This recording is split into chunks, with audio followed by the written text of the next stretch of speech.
Hello, I'm Ted Hodgkinson, and something that not many people know about me was that I was once in a Snoop Dogg video and I played a guy who's not cool enough to get in the nightclub. The monster that has been coming back to haunt me recently, actually I think would be the Jabberwocky in Lewis Carroll in Alice in Wonderland.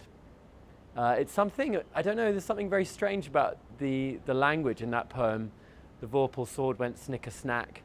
The way that it's sort of a creature of language, and I keep coming back to it, that it's this, seems to be stalking a lot of other books as well, not just Lewis Carroll. There are some really terrifying stories in Roald Dahl's books.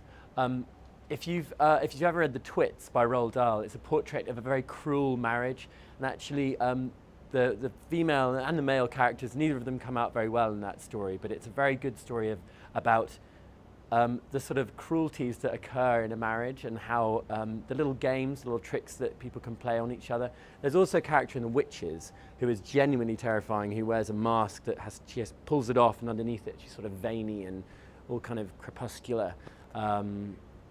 She's one of the most terrifying characters in literature to me still. I read it when I was about 11, I'm still traumatized by it. I think there are so many reasons why people come back again and again to Shakespeare. Each of his plays is so full of different human verities. I mean, you could argue that Shakespeare's actually given us a map of a human being. He's actually taught us what it is to be jealous, taught us what it is to be a king who's ambitious, or anyone who's ambitious, or someone who's in love, or mourning.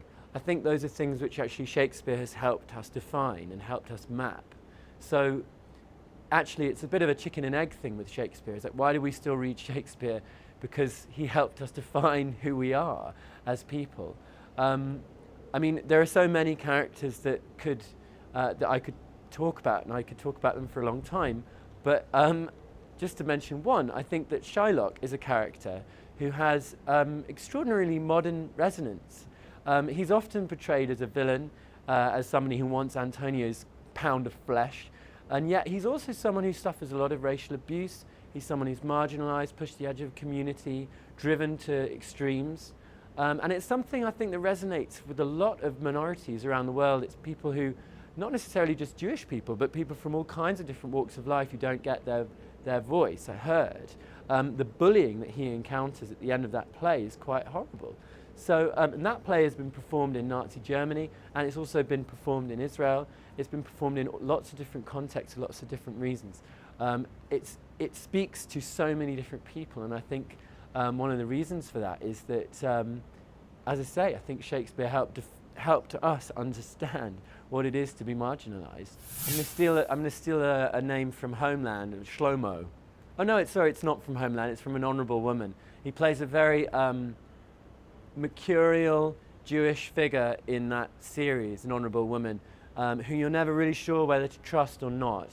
And I'll leave it to you, but I feel like that has a similar kind of resonance to Shylock. I think there's a way in which Shylock sounds like a villain's name, but I'd slightly want to redeem it a little bit. I love a love-hate relationship with Twitter, actually, because I love it.